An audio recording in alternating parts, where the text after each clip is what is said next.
Les rendez-vous de Philopop. C'est les rendez-vous de Philopop sur Westrack Radio.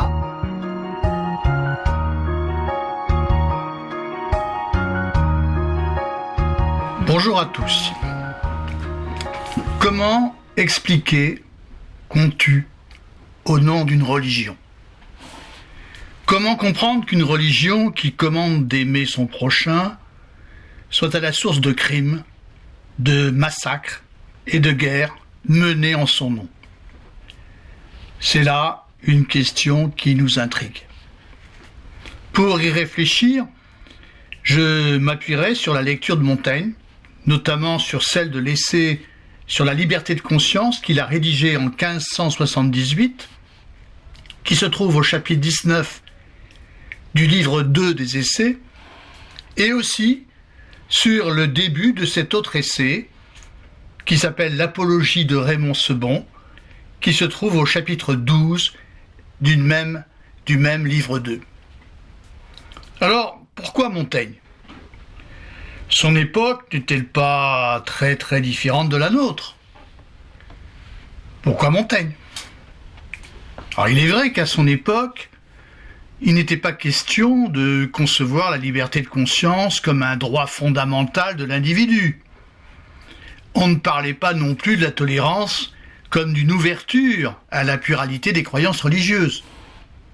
Mais justement, ces idées qui nous sont aujourd'hui familières et auxquelles nous tenons, même si nous déplorons qu'elles ne soient pas toujours respectées, ces idées, elles sont le produit d'une histoire, et d'une histoire douloureuse, qui commence à l'époque de Montaigne, dans la deuxième moitié du XVIe siècle, en Europe. Cette époque est marquée par des conflits religieux et politiques d'une extrême violence entre catholiques et protestants, qui ravagent la France entière, et particulièrement la province où vit Montaigne, la Guyenne. En 1572, l'année même où Montaigne commence à rédiger ses essais, a lieu un des épisodes les plus sanglants de cette histoire. Ce sont les massacres de la Saint-Barthélemy, où près de 3000 protestants sont assassinés à Paris et près de 10 000 dans toute la France. Alors, Montaigne est né en 1533. Et comme bon nombre de ses contemporains, il est conscient de vivre en cette seconde moitié du XVIe siècle une sorte de fin du monde. La violence, l'intolérance, la cruauté, la barbarie sont partout. Montaigne a l'impression de participer, comme il le dit, à une mort publique, où le peuple français est entraîné à sa propre destruction. Et si on ajoute à cela l'épisode de la peste qui, dans les années 1580, frappe les populations, le tableau est complet. Mesurons bien, de l'âge de 29 ans, soit en 1562, où commence la première guerre entre catholiques et protestants, jusqu'à sa mort en 1592, ce ne sont pas moins de 8 guerres civiles auxquelles assistera Montaigne. Elles s'arrêteront après sa mort, quand Henri de Navarre, le chef des protestants, deviendra roi de France, après avoir abjuré sa foi protestante en 1593, il deviendra Henri IV, et qu'il promulguera en 1598 un édit de tolérance qui autorisera désormais la pratique du culte protestant dans certaines limites. Les guerres civiles risquaient de ruiner et de disloquer le pays. Elles risquaient aussi d'en faire la proie de la grande puissance espagnole. Pour y mettre un terme, l'autorité politique, donc le roi de France, n'avait d'autre choix que d'adopter une politique de tolérance religieuse. Pour la première fois, la nécessité de préserver la paix civile allait primer sur l'impératif de défendre l'orthodoxie religieuse et de défendre l'unité religieuse du royaume, dont la religion catholique était la seule religion. Le roi catholique devait désormais tolérer la pratique du culte protestant qui étaient pourtant jugés hérétiques. Alors, ne nous méprenons pas ici sur le terme de tolérance. Ce terme n'a pas ici le sens moderne que nous lui donnons. La tolérance n'est pas ici une ouverture à la pluralité des cultes qui reconnaît leur égalité de principe. La tolérance s'entend ici en son sens premier, en son sens originel. Elle est le fait pour le roi, celui qui détient l'autorité politique, de supporter ce qu'il ne peut pas empêcher. La tolérance présuppose ici une relation hiérarchique entre celui qui tolère, donc l'autorité qui tolère, et puis celui ou ceux dont l'opinion, dont le culte est toléré. Donc par un édit de tolérance, le roi décide d'accepter ce qu'il désapprouve, mais qu'il ne peut pas empêcher. Et c'est par sagesse, dans l'intérêt du royaume, qu'il décide d'accorder à titre dérogatoire aux sujets protestants, à ces sujets qui, comme on le disait à l'époque, se revendiquent de la religion prétendument réformée. Donc c'est par sagesse qu'il décide de leur accorder la liberté de pratiquer leur culte. Alors comme on le verra, en faisant clairement allusion à la fin de son essai sur la liberté de conscience à l'édit de Beaulieu, l'un des nombreux édits de tolérance qui précéderont le fameux édit de tolérance de 1598, promulgué par Henri IV. Donc, en faisant allusion à l'édit de Beaulieu, conclu en 1576, eh bien Montaigne soutient cette politique de tolérance religieuse. Alors, pourquoi donc la lecture de Montaigne est-elle intéressante?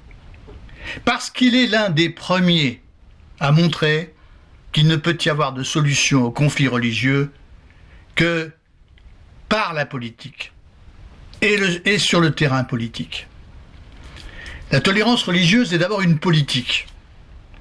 Et c'est la première fois que la politique s'émancipe des questions théologiques pour chercher une issue. Montaigne ne met pas en cause le rôle de la religion catholique comme religion du royaume. Il ne discute pas de cela. Mais il met de côté les considérations théologiques sur la vérité du dogme. Et c'est désormais sur le terrain de la pratique qu'il réfléchit, sur le terrain des conduites et des mœurs. Et sur ce terrain, il dénoncera l'intolérance des chrétiens et il invitera les politiques à s'inspirer du modèle de l'empereur romain Julien, surnommé Julien l'Apostat par les chrétiens. Donc, Montaigne ne met pas en cause le christianisme, mais il condamne les chrétiens, dont l'intolérance conduit à la violence. Et mieux encore, il va montrer que les conflits religieux n'ont pas véritablement de motifs religieux. Ils ne s'expliquent pas par des querelles de dogmes, ils s'expliquent par des conflits d'intérêts économiques, sociaux, politiques, transposés dans le champ religieux. Et c'est ce qu'il montre au début de l'apologie de Raymond Sebond. Ainsi, si l'on sait que les conflits religieux sont animés en réalité par des mobiles passionnels qui n'ont rien de religieux, eh bien, la politique pourra chercher à se donner les moyens d'apaiser les conflits en agissant sur leur véritable mobile. Alors, avant d'aborder les textes de Montaigne, il me paraît utile de faire un point historique sur la deuxième moitié du XVIe siècle, de manière générale, et sur le contexte particulier dans lequel Montaigne rédige ses essais. Alors, il est d'abord nécessaire de prendre la mesure de la très grave crise qui affecte l'Europe au XVIe siècle avec le développement de la Réforme. Et ici, mon propos sera forcément schématique. Jusqu'à la Réforme, et on peut dire que la Réforme commence en Allemagne au début du XVIe siècle, avec le moine Luther, Jusqu'à la Réforme, l'Europe est un ensemble unifié par la religion chrétienne. Et par Europe, j'entends ici celle qui recouvre l'ancien empire romain d'Occident. Le christianisme s'est imposé au IVe siècle après Jésus-Christ, dans l'empire romain, à partir de la conversion de l'empereur Constantin, qui va régner de 306 à 337. Et c'est lors du concile de Nicée, en 325, que le christianisme construit son édifice institutionnel qui se dote d'une église et qu'il élabore sa doctrine. L'Église étant dorénavant censée être dépositaire de la vérité révélée transmise par Dieu aux prophètes et aux apôtres, elle seule détient l'autorité qui permet de définir les véritables articles de foi, et elle seule a le pouvoir de sanctionner les doctrines qui s'en écartent, qui seront ainsi jugées hérétiques. Alors des hérésies, l'Église en a connu beaucoup dès les débuts de son histoire. Mais elle a réussi à les combattre et à les extirper. Seulement, avec la Réforme au XVIe siècle, c'est autre chose. On a affaire à une hérésie beaucoup plus importante, beaucoup plus durable, qui s'étend à de nombreux territoires de l'Europe. Et le danger est d'autant plus grave qu'il vient de l'intérieur même du christianisme. Les autres religions, celles des païens, des juifs et des mahométans, c'est ainsi qu'on nommait les musulmans à cette époque. Donc les autres religions ne constituent pas un aussi grave danger. Elles sont si éloignées sur le plan religieux qu'on ne peut pas trop sérieusement les craindre. Mais avec ceux qu'on appelle les protestants, c'est autre chose. Leur proximité jette le trouble. Elle fait véritablement vaciller l'identité chrétienne, car ils prétendent exprimer le véritable christianisme, la véritable religion. Le problème est alors de savoir comment, face au danger qu'ils représentent, on pourra sauvegarder la foi et l'unité de la vraie religion. Alors il peut être question de pratiquer la tolérance à l'égard des hérétiques. La tolérance est une faiblesse coupable et dangereuse, qui risque de laisser l'hérésie se propager. Et les deux grands théologiens qui sont convoqués comme référence pour aborder la question de l'hérésie vont être sur ce point extrêmement clairs. Alors il s'agit de saint Augustin, né en 354, mort en 430, et 9 siècles plus tard, de saint Thomas d'Aquin, né en 1224 et mort en 1274. Alors ces deux théologiens sont clairs sur la question. La contrainte est nécessaire et légitime pour remettre les croyants égarés dans le droit chemin. Et dans une lettre souvent citée, Augustin écrit qu'il y a une persécution injuste, celle que font les impies à l'Église du Christ, et il y a une persécution juste, celle que fait l'Église chrétienne aux impies. Cette persécution est juste car elle procède de l'amour du prochain et elle permet de libérer le croyant égaré de son obstination dans l'erreur en lui permettant de retrouver la véritable foi. 9 siècles plus tard, Thomas d'Aquin reprendra les mêmes arguments, mais il leur ajoutera une distinction qui permet d'envisager pour la première fois une politique de tolérance. Seulement ici, la tolérance est une règle de prudence qui ne s'appliquera pas aux hérétiques. En effet, parmi ceux qui s'écartent de la véritable foi, qu'on appelle de manière générale les infidèles, il faut distinguer deux cas très différents. Il y a d'abord ceux qui n'ont jamais reçu la foi chrétienne, les païens, les juifs notamment, qui ne constituent pas un véritable danger pour les chrétiens. Et puis, il y a ceux qui ont reçu la foi chrétienne, mais qui ont décidé de s'en écarter et s'obstinent dans leur erreur coupable. Ce sont les hérétiques. Ces deux formes d'infidélité appellent chacune un traitement différent. Les païens et les juifs ne constituent pas, comme je l'ai dit, un véritable danger. Il serait donc contre-productif d'exercer sur eux une contrainte, de leur interdire la pratique de leur culte, car cela pourrait en définitive se retourner contre les chrétiens. Cette interdiction risquerait en effet d'engendrer de leur part des rébellions, des troubles, qui pourraient aboutir à ce qu'ils empêchent les chrétiens de pratiquer leur religion. La tolérance s'impose donc ici comme une règle de prudence.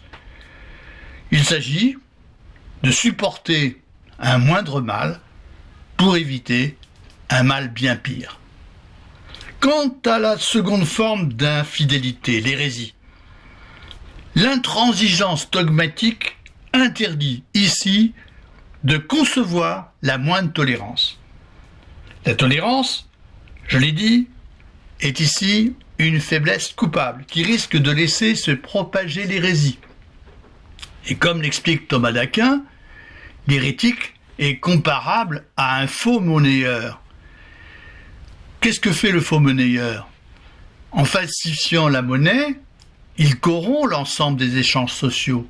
Il fausse la vie économique, il met en danger la société. Eh bien, de la même manière, sur le plan spirituel, l'hérétique corrompt le lien qui existe entre les hommes et Dieu, il mine la possibilité du salut collectif, mais ici, bien sûr, la faute est infiniment plus grave.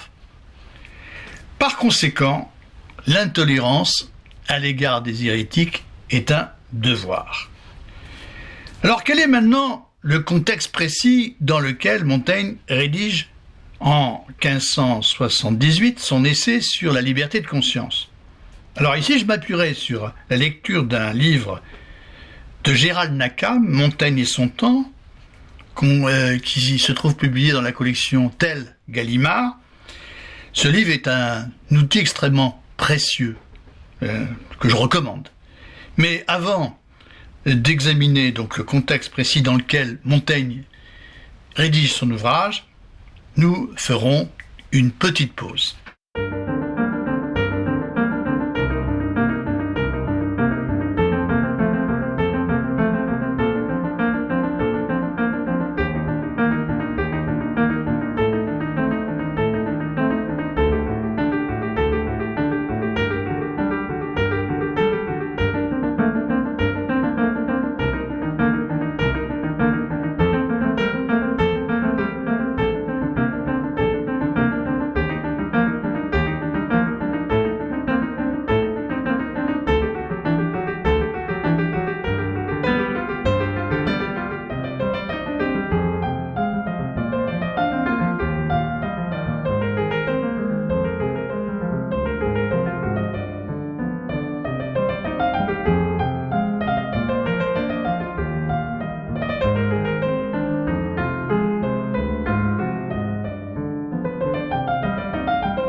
L'essai sur la liberté de conscience, rédigé par Montaigne, est rédigé à partir de 1578, soit 2 ans après la signature de l'édit de Beaulieu de 1576, pendant la trêve entre catholiques et protestants qui suit cette signature, cette trêve qu'on appelle à l'époque la paix de Monsieur, puisque c'est au frère du roi, Monsieur le frère du roi, le duc d'Alençon, c'est au frère du roi qu'on doit surtout l'initiative de cet édit. Alors, donc, cet essai est rédigé 2 ans après l'édit de Beaulieu et 6 ans après les massacres de la Saint-Barthélemy en 1572, que condamne justement l'édit de Beaulieu. Alors, par l'édit de Beaulieu, il s'agit de revenir à la politique de réconciliation religieuse qui avait été amorcée par le chancelier Michel de l'Hôpital en janvier 1562, avec la signature d'un premier édit de tolérance, l'édit de Saint-Germain, appelé alors l'édit de janvier. Comme Michel de l'Hôpital voyait le protestantisme se développer et se répandre, il avait pensé que la meilleure solution pour éviter les conflits était d'établir une coexistence pacifique entre catholiques et protestants, par le moyen d'un édit de tolérance. Une minorité de catholiques et aussi de protestants soutenait le projet de Michel de l'Hôpital. Ils formaient alors ce groupe qu'on appelait les politiques. Le roi Charles IX lui-même était favorable à cette solution, comme son frère, François d'Alençon, mais ce n'était pas le cas de l'autre frère, Henri d'Anjou, qui soutenait les catholiques les plus intransigeants. C'est-à-dire qu'il y avait en fait 3 frères, le roi Charles IX, François d'Alençon et Henri III. L'édit de Saint-Germain est le premier édit de tolérance qui inaugure toute une série d'édits qui ira jusqu'à l'édit de Nantes de 1598 et qui les inspire. Il accorde la liberté de conscience, il accorde à titre temporaire la liberté du culte public en dehors des villes et il autorise cette liberté du culte seulement pour le culte privé à l'intérieur des villes. Seulement, l'édit de Saint-Germain de 1562 est refusé par une partie des catholiques qui se placent sous la bannière des seigneurs de Guise et par la ville de Paris qui devient la capitale des fanatiques catholiques. Et c'est à partir de là que va s'enclencher une dynamique d'hostilité et de guerre entre catholiques et protestants. 8 guerres civiles et religieuses de 1562 à 1594. Un nombre considérable de batailles, de sièges, d'exécutions, de massacres, parmi lesquels bien sûr le massacre de la Saint-Barthélemy en 1572.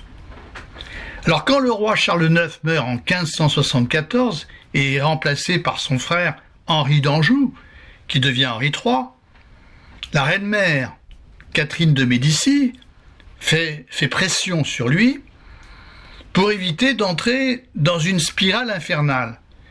Et c'est à ce moment-là que se trouve signé donc en 1576 l'édit de Beaulieu à l'initiative du 3e fils de Catherine de Médicis, lui-même frère de Charles IX et d'Henri III, c'est-à-dire François, duc d'Alençon. Il remet en chantier le projet de Michel de l'Hôpital.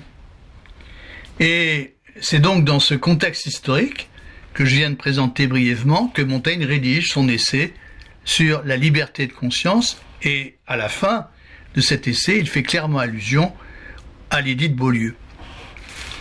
Venons-en à sa lecture. Alors, c'est un essai assez court, qu'on peut lire sans trop de difficultés, et je le lis ici dans la traduction d'André Lanly, dans la collection Carto-Gallimard, qui est tout à fait accessible. La construction de l'essai est assez simple, il comporte 3 parties. D'abord, il expose le problème posé par l'intolérance dont font preuve les chrétiens, plus exactement les catholiques, pour défendre leur religion. Ils ont raison de vouloir maintenir la monarchie catholique. Montaigne ne met pas en cause le but qu'ils visent, mais il condamne les moyens employés. Ils ont tort de se livrer, comme le dit Montaigne, à des actes très condamnables. La critique sévère que Montaigne adresse aux chrétiens le conduit dans un second temps à prendre pour modèle l'empereur romain Julien, qui régna de 361 à 363 après Jésus-Christ, soit 25 ans après l'empereur Constantin, et qui fut à tort surnommé Julien l'Apostat par les chrétiens, parce que ceux-ci lui reprochaient d'avoir renié sa foi chrétienne pour adopter la religion polythéiste qui dominait autrefois dans l'Empire. Julien, dit l'Apostat, est non seulement un modèle moral qui se démarque de la violence et de la barbarie des chrétiens, mais il est aussi et surtout un modèle politique. Et c'est de son action politique qu'il faut s'inspirer pour établir aujourd'hui, c'est-à-dire au XVIe siècle, une politique de tolérance religieuse. Toute la dernière partie du texte, de l'essai, est consacrée ainsi à une réflexion sur l'efficacité de cette politique, à la lumière du modèle de Julien l'Apostat. Alors un lecteur non averti, qui considère le titre de l'essai, Essai sur la liberté de conscience, ne peut manquer d'être surpris et d'être décontenancé par le début de l'essai. Il pourrait croire que Montaigne va défendre la liberté de conscience comme un droit fondamental de l'individu, à la manière dont aujourd'hui la loi du 9 décembre 1905 déclare dans son premier article que la République assure la liberté de conscience. Or, non seulement il n'est pas question, et il ne peut pas être question de parler de cette manière de la liberté de conscience, mais Montaigne ne conteste aucunement la place dévolue à l'Église catholique dans la monarchie française. C'est la religion officielle du royaume. Et il se présente au départ comme un défenseur de l'Église catholique. Il approuve sans réserve les intentions, comme il dit, les bonnes intentions des hommes qui se battent pour maintenir la religion et la monarchie. Je le cite. Dans le débat qui est cause que la France est à présent agitée par des guerres civiles, le meilleur et le plus saint parti est sans nul doute celui qui maintient et la religion et la forme ancienne du gouvernement. Fin de citation. Donc, Montaigne ne met pas en cause les intentions des hommes qui veulent préserver la monarchie catholique française. Leur but est louable. Mais, si le but est louable, les moyens employés parfois pour y parvenir sont inacceptables. Et là encore, je cite Montaigne.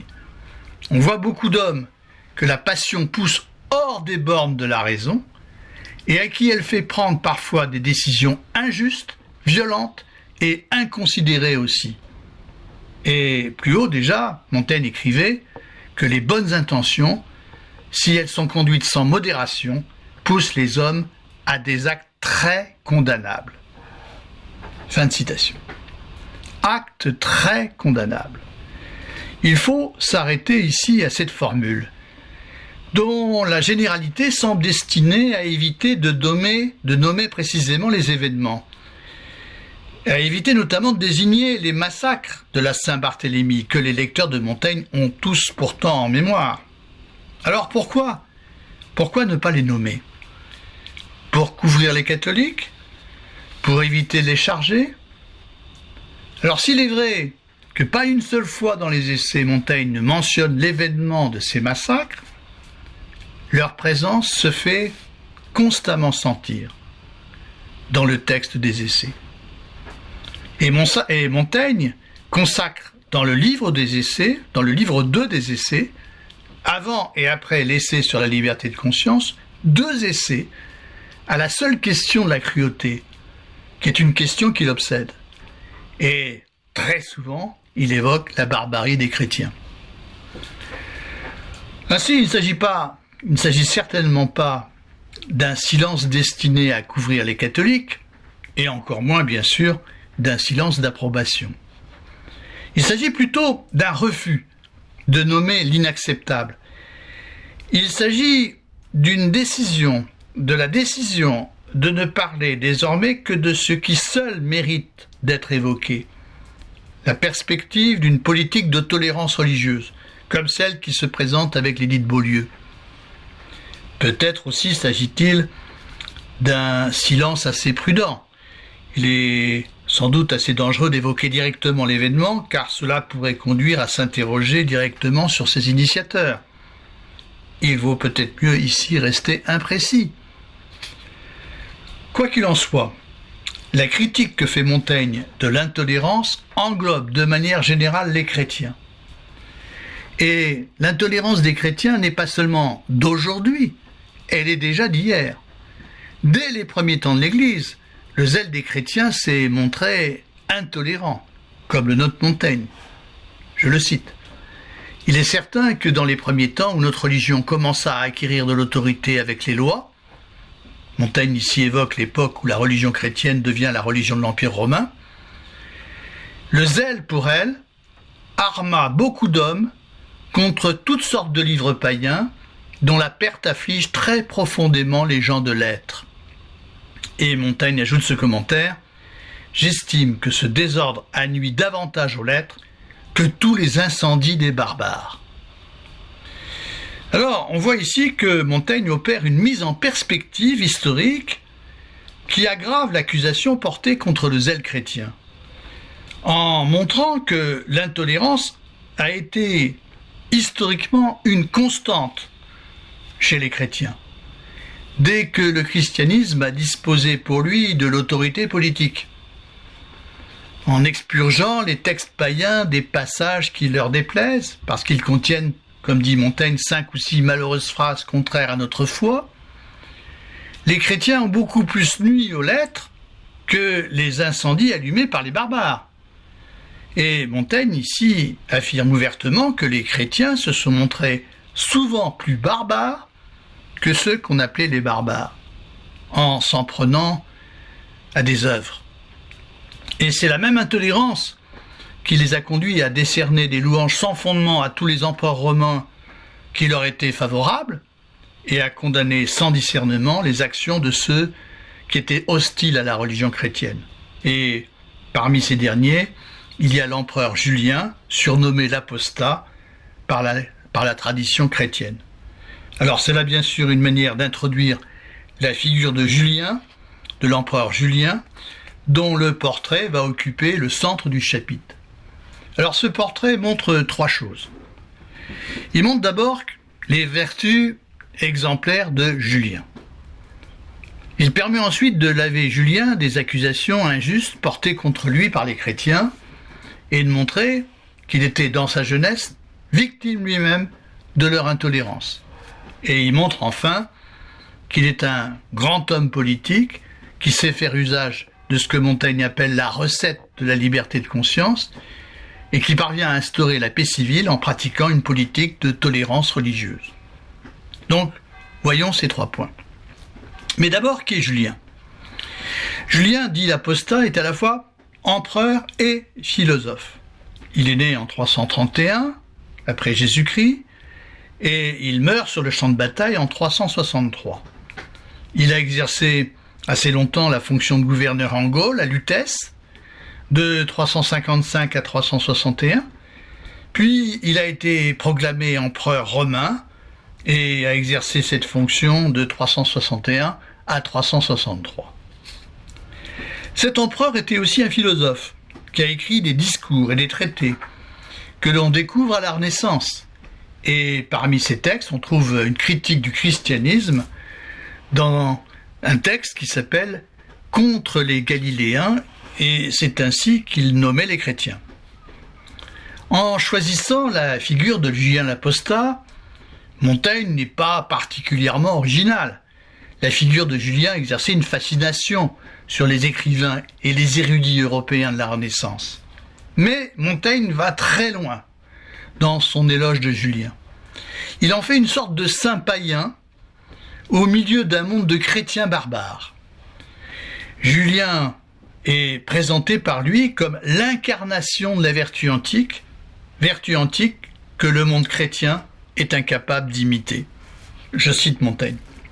C'était à la vérité un très grand homme, et un homme extraordinaire, étant donné qu'il avait l'âme vivement teintée des idées de la philosophie, sur lesquelles il se piquait de régler toutes ses actions. Et à la vérité, il n'est aucune sorte de vertu dont il n'ait laissé de très notables exemples. Alors, je ne commenterai pas toutes les vertus que Montaigne reconnaît à Julien, sur la base des récits que les historiens ont fait de sa vie. J'en relèverai quelques-unes.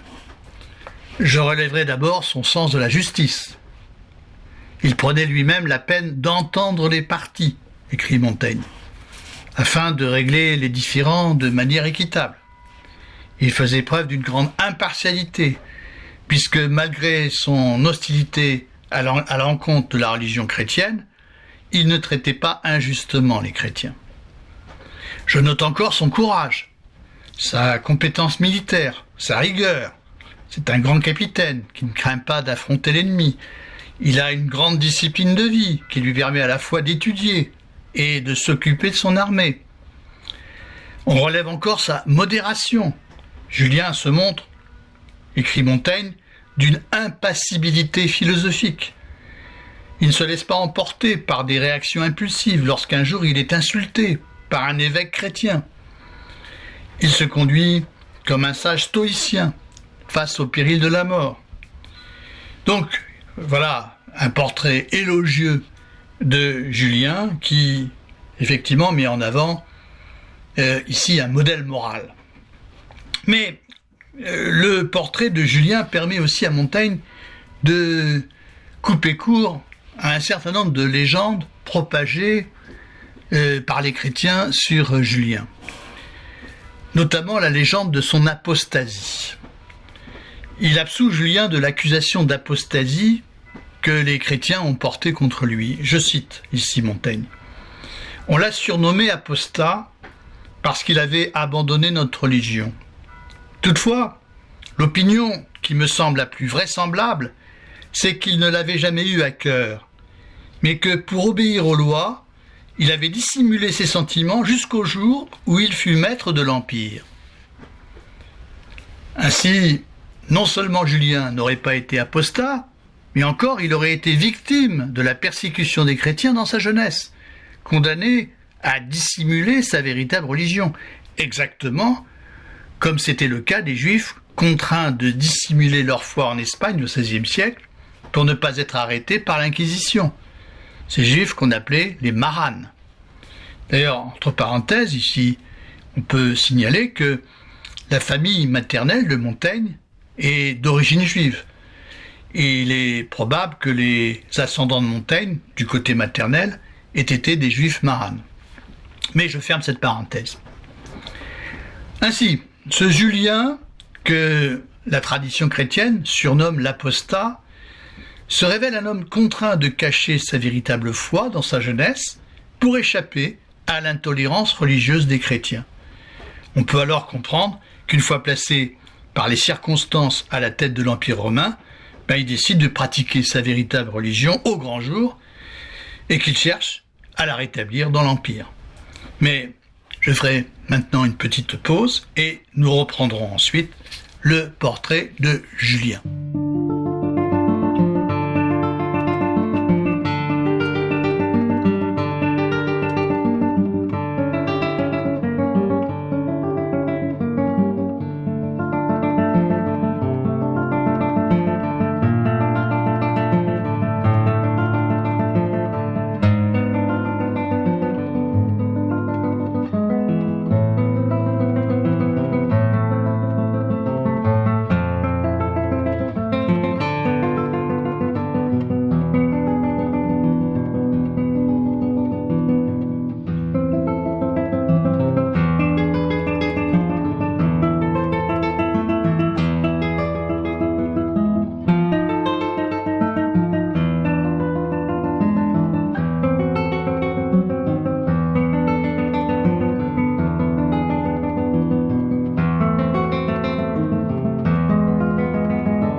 n'est pas parfait dans le portrait que Montaigne fait de Julien.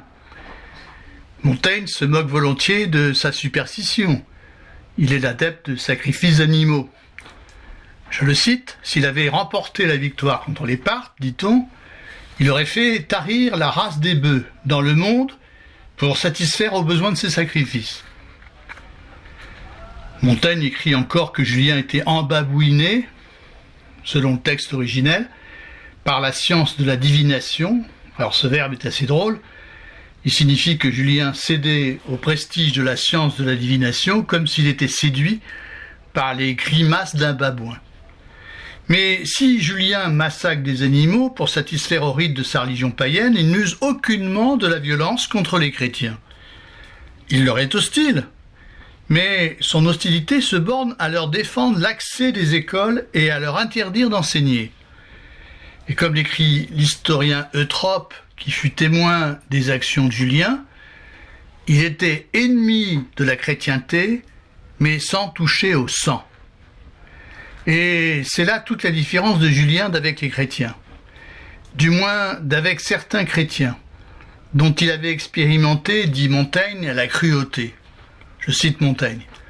Il avait expérimenté, en voyant la cruauté de certains chrétiens, qu'il n'y a pas de bête au monde qui soit autant à craindre par l'homme que l'homme.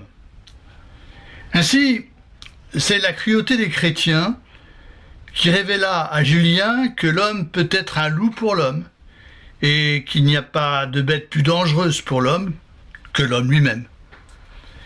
Montaigne ne manque pas de souligner, avec beaucoup d'ironie, la contradiction manifeste qui existe entre le message d'amour évangélique du christianisme et la conduite réelle d'une grande partie des chrétiens, dont l'intolérance les conduit à la cruauté. Et si cette critique est déjà vraie des chrétiens de l'époque de Julien, que dire des chrétiens qui, à l'époque de Montaigne, se font la guerre au nom de la vérité du dogme? Enfin, dernier point, le portrait de Julien a surtout pour fonction de montrer l'efficacité d'une politique de tolérance religieuse, en prenant modèle sur le réalisme politique de Julien.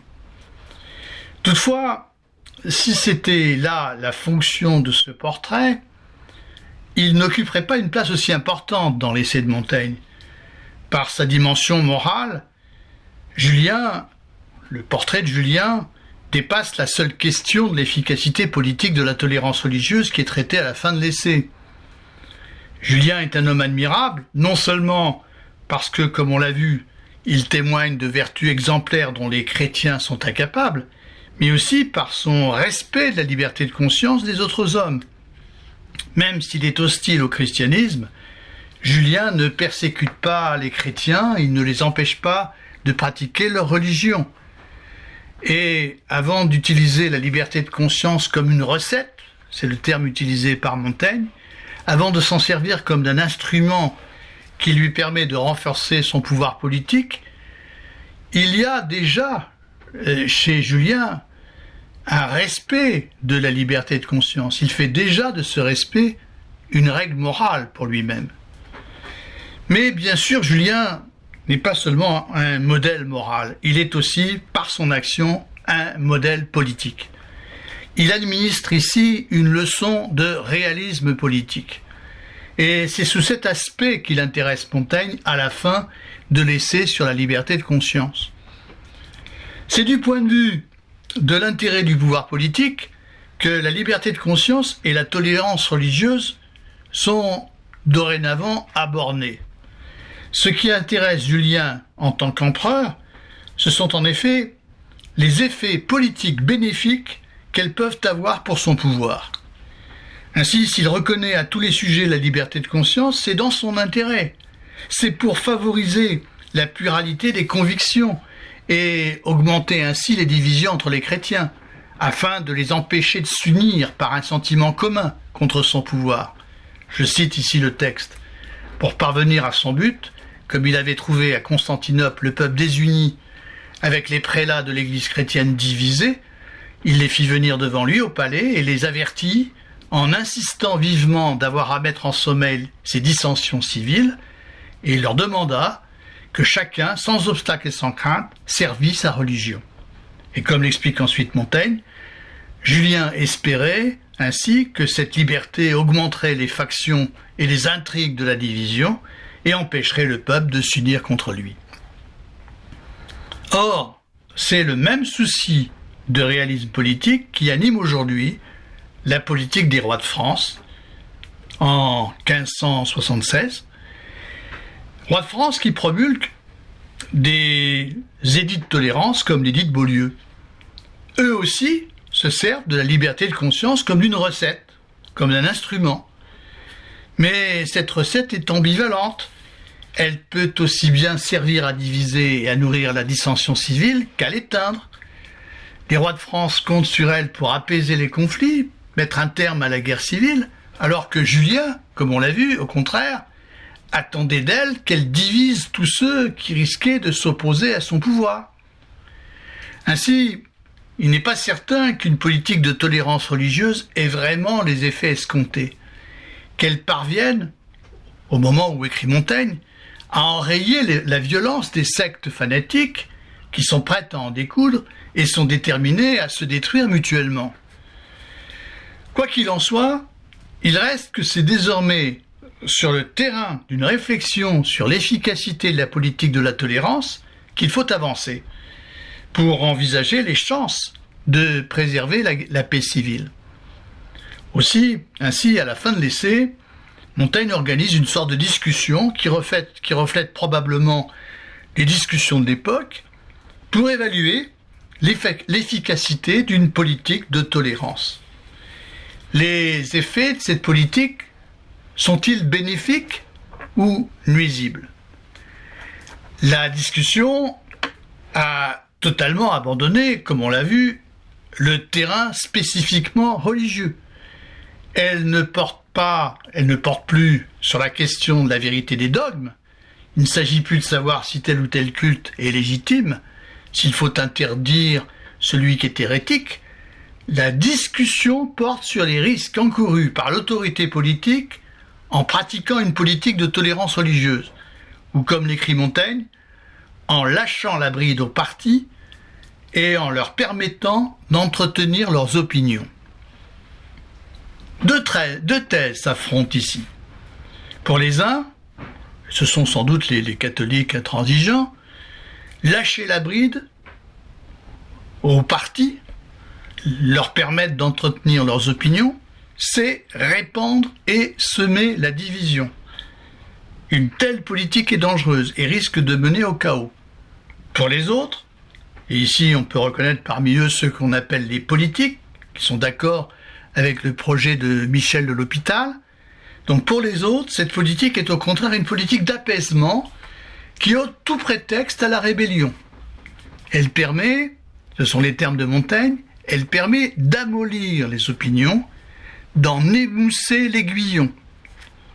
Ainsi, elle diminue l'intolérance, elle contribue à rendre les hommes moins intolérants. Alors plus tard, dans ses lettres philosophiques, Voltaire dira quelque chose d'assez voisin. Il écrira par exemple qu'une religion unique est tyrannique, 2 religions se font la guerre et 30 religions se tolèrent en paix. C'est-à-dire que la pluralité des religions produit un effet mécanique d'adoucissement sur chacune d'elles. Mais pour Montaigne, rien ne permet de dire à l'avance en toute certitude laquelle des 2 solutions sera la bonne. Cette incertitude ne l'empêche pas d'exprimer sa préférence pour la deuxième, la solution de la tolérance religieuse qui est celle de l'édit de Beaulieu. Et il faut lire ici la toute dernière phrase de l'essai où Montaigne exprime en des termes assez machiavéliens la nature précise de cette politique de tolérance. Et pourtant, écrit-il, je préfère croire pour l'honneur de la dévotion de nos rois que n'ayant pas pu ce qu'ils voulaient, ils ont fait semblant de vouloir ce qu'ils pouvaient. Cette formule montre très bien ce qu'est la tolérance politique des rois, puisque les rois n'ont pu imposer ce qu'ils voulaient, puisqu'ils n'ont pas pu imposer à tous leurs sujets la religion catholique, ils ont fait semblant. Ils ont fait semblant de vouloir ce que seulement ils pouvaient. Par la force des choses, ils ont décidé de tolérer la religion protestante. L'essentiel étant ici d'habiller en volonté ce qui en fait s'impose à eux. C'est comme ça qu'ils promulguent des édits de tolérance. Alors on dira sans doute ici qu'à aucun moment la liberté de conscience n'est reconnue comme un droit fondamental. Elle dépend entièrement du bon vouloir du roi. Et c'est vrai. Mais il faut mesurer la grande nouveauté de l'analyse de Montaigne. Jusqu'alors, ce qui importait avant tout, c'était l'orthodoxie religieuse, c'était la vérité des articles de foi. Désormais, la question qui occupe le devant de la scène, c'est celle de l'efficacité d'une politique de tolérance religieuse qui permette d'obtenir la paix civile. Mais Montaigne va encore plus loin. Il ne traite pas seulement des effets de l'intolérance et des conflits religieux, il s'interroge sur leur cause. Il montre que ces conflits n'ont pas, en réalité, une véritable nature religieuse, malgré les apparences. Ils expriment des conflits d'intérêts économiques, sociaux, politiques, qui trouvent une expression déplacée dans le champ religieux. Et on trouve, au début de l'apologie de Raymond Sebond, une analyse très éclairante sur ce point. Je la résume. Il faut d'abord distinguer avec Montaigne deux niveaux de croyance religieuse. Il y a la véritable foi religieuse qui vient de Dieu et entre en l'homme, comme le dit Montaigne, par une infusion extraordinaire. La véritable foi est rare, elle est connue seulement par une minorité d'hommes exceptionnels. Ces hommes vivent en chrétiens, ils pratiquent l'amour du prochain et ils sont incapables de nuire aux autres. De la foi, il faut distinguer la religion ordinaire, la croyance religieuse ordinaire, qui caractérise l'expérience de la grande majorité des chrétiens. Et celle-ci, comme le dit Montaigne, tient à Dieu non par Dieu, mais par des moyens purement humains. Ici, la religion est une affaire purement humaine, qui s'explique seulement par le hasard et la coutume. C'est ainsi le hasard qui fait que je suis chrétien. J'aurais pu naître ailleurs, avoir une autre religion. Je cite Montaigne. Nous sommes chrétiens au même titre que nous sommes ou périgourdins ou allemands.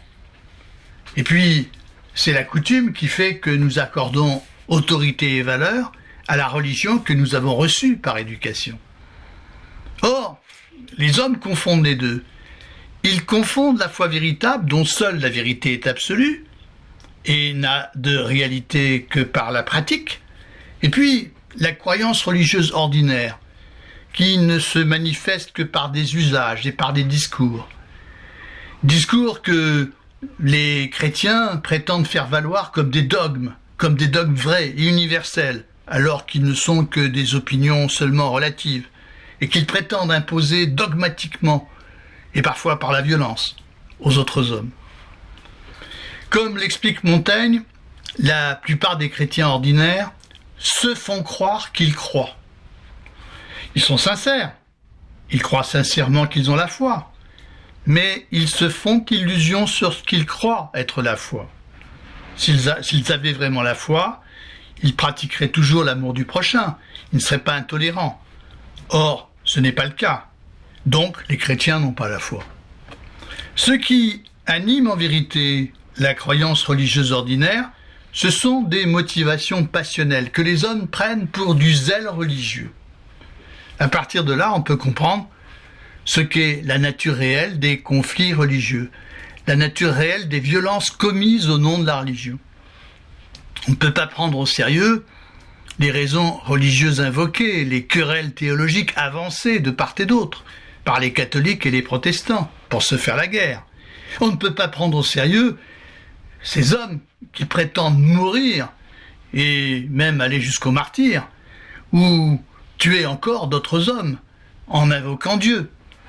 Souvent, ces hommes professent des croyances distinctes, mais leurs comportements sont identiques à ceux auxquels ils s'opposent. Ils témoignent, ces croyances témoignent donc ici des mêmes passions, la haine, l'ambition, la cupidité, la vengeance, et ces passions n'ont rien de religieux. Comme le dit très fortement Montaigne, nous ne servons volontiers la dévotion que lorsque cela flatte nos passions. Donc, derrière les conflits religieux, il y a des conflits d'intérêts, il y a des rivalités passionnelles, des aspirations politiques, mais le transfert de ces conflits au champ religieux les exacerbe, les fige et les mène à l'impasse, en persuadant les hommes qu'ils se battent en réalité pour Dieu. On voit par là que ce n'est pas en restant sur le plan religieux que les conflits peuvent se dénouer, que la violence peut reculer, s'apaiser. C'est en les ramenant sur leur véritable terrain, économique, social, politique, qu'il est possible d'envisager des interventions correctives, de rétablir plus de justice, par exemple, ou de trouver des solutions de compromis. C'est la politique seule qui peut agir sur les causes des conflits religieux. Voilà donc le propos de Montaigne. Je pense que c'est un propos qui a toujours une résonance, qui peut toujours nous intéresser. L'émission est maintenant terminée. Je vous conseille de lire l'essai sur la liberté de conscience de Montaigne que je vous ai cité dans l'excellente traduction d'André Lanly dans la collection Carto Gallimard. Et je vous dis à très bientôt.